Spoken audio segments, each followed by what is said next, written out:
preseason schedule is out, 5 games set, and you guys start competition on Saturday. Can you just kind of update us on how preseason has gone and how you feel about this slate that you have coming up? Yeah, even as I look outside, the weather's just turned, so we've got blue skies and we've got clear fields. So I think we should now get a good run of weeks where we can really get a lot of work done with the team, which is very exciting. There's been a few speed bumps along the way, but it's full steam ahead at this point. So we've been very selective about the teams that we play, and we're really excited to do that. We think that they'll present different types of challenges that'll allow us to learn a little bit more about us collectively as a team, and then also what some individuals in our team can do. I wanted to ask you about the University of Louisville specifically. Your first game, your first competition, you get to stay in town, and you've talked about connecting with the community, those sort of roots. How important was it to get this game on your schedule? Yeah, I mean, that was vital. That was the #1 target.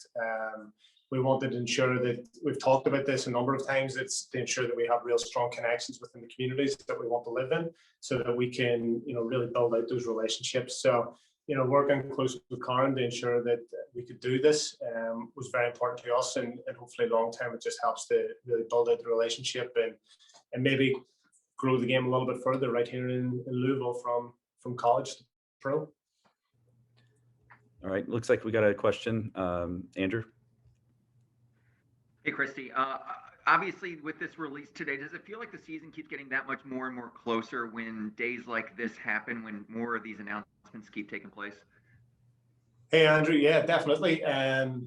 It's exciting. I think today and yesterday was the first time that we've had clear skies here in Louisville, and we're able to make these announcements. So it feels that we're definitely gathering a little bit of momentum, and there's some selected dates being put out there in front of us that we know that we can target. So it's definitely coming at us thick and fast, and there's a lot of work to be done. But it's the group of players that we have here are very excited, and I mean, and I'm very proud to be able to work with such a fantastic bunch of players, and it's up to us now to be ready for it.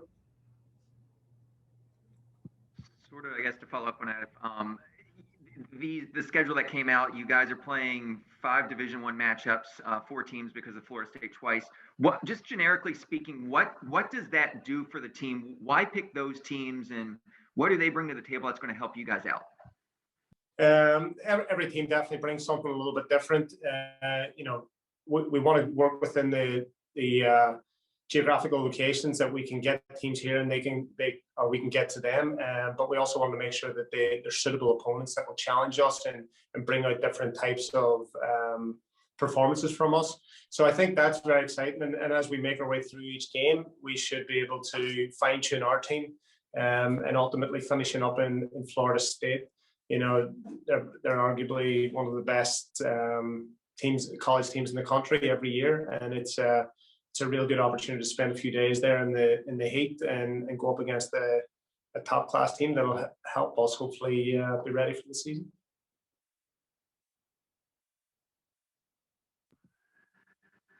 I'll add another one. Emily, what's it been like to have her finally, in town practicing with your team? It's brilliant. Yeah, Emily's a great girl. We're very excited to have her here. I was fortunate to work a little bit with her in the past with the youth national teams. Her ability on the ball is something that's very important to us. Her professionalism and her willingness to work on and off the ball is something that ensures that she aligns with how we want to play. Some questionable shoe selection, but other than that, she's fitted in very well. Awesome. Thanks, Christy. Thanks, Andrew.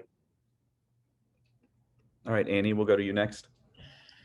Hi, Christy. Thank you for doing this. Can you tell me as a coach, what is the biggest challenge in, a startup, in an expansion team? What is the biggest challenge for you? And then in your earlier comments, you mentioned a couple of speed bumps. What were the speed bumps? I'm just curious. Hey, thanks so much.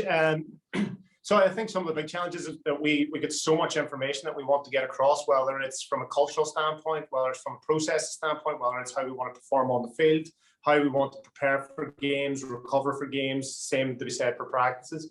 So I think the biggest challenge is trying to drip feed the players, so we're not leaving them in a feeling of, with the feeling of being overwhelmed. because that ultimately then would lead to too much confusion and that would be counterproductive. So I think that would be the big challenge. So, and then within that, you try to prioritize what is most important to us on the field and what is most important to us off the field, so we can kind of layer that approach. And then just some of the challenges. I mean, everybody knows about COVID. It's been a nightmare. I'm so impressed by how the players have dealt with it, and their professionalism and the respect for each other and respect for the processes that we have to go through with that. Then you look at the weather. Every day it seemed like it was snowing throughout February. So, and again, I look at it as speed bumps, not rather setbacks, because we learn a lot about how the players respond to that, and their professionalism is something that we're really appreciative of, and their willingness to get after it when we could is something that we'll really benefit from. A lot of coaches talk about culture and the team culture, or maybe a theme for going into the season. Do you have any kind of, thing that you want to impart to your team in terms of, a culture? Yeah, I mean, everybody throws the word around, and I'm not sure too many people really lean on it. For us, it's a way of living around here. We feel very strong that it's, ultimately it's a coercive background influence that helps determine and acts as a filter behind our decision-making process in terms of how we behave, how we make decisions. So I think that's when we talk about culture, that's something that's very, very important in how we live on a daily basis.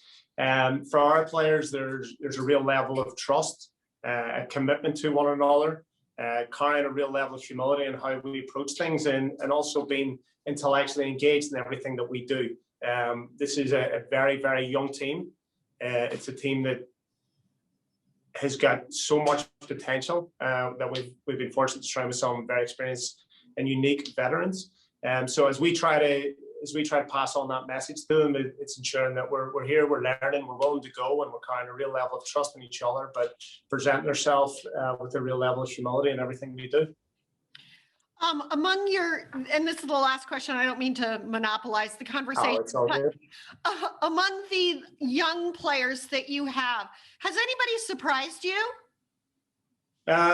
Probably the oldest players, that they're first out on the practice ground. They're the ones that are setting the tone, which I suppose is not really a surprise. They're, our two experienced players in Yuki and Michelle Betos are, when we get to practice, they're the first ones on with their cleats. They're the ones that are out warming up, and it's great for them to set the example and lead the way for the younger players. I think overall, we looked at our average age, and I believe it's rough. I think it was 23.4 years old. And I think that's phenomenal. I think it's so exciting that we can have such a big influence in these young players. They're so hungry for success. They're so hungry to learn. So I wouldn't want to pinpoint any one individual over the others. I think collectively is where we'll have the success, and each of them have really pushed the standards for each other. Thank you. No problem. Thank you. All right, Jonathan, you should be next. Hey, Christy. Obviously, with the slate of exhibition games you all have, I know you all would like to have positive results, even though you're against university teams. But what are some of the things you all are hoping to use the games to I guess either see or evaluate to let you know that the team is moving in the right direction as you approach the inaugural season? Hi, Jonathan. Yeah, I mean, everybody wants to win every single game we go into, but ultimately, I would leave more disappointed if we won every game and we didn't perform in the manner in which we were looking for. So, the first couple of games, we played an inter-squad last week. It was the first time we got 11-11, and we were able to get through some kinks in terms of relationships and chemistry on the field. Ultimately, for us, I would deem it to be a successful preseason if we're able to embed some of the principles that we feel are very important for us within different moments of the game. We're able to get through it with a full roster of players that are ready and able to perform at the start of the Challenge Cup. So those would be two of the priorities. It's great if we're winning the games, but like I said, I would put more emphasis on being able to establish chemistry on the field and embedding the principles that we feel will allow us to be successful within the NWSL.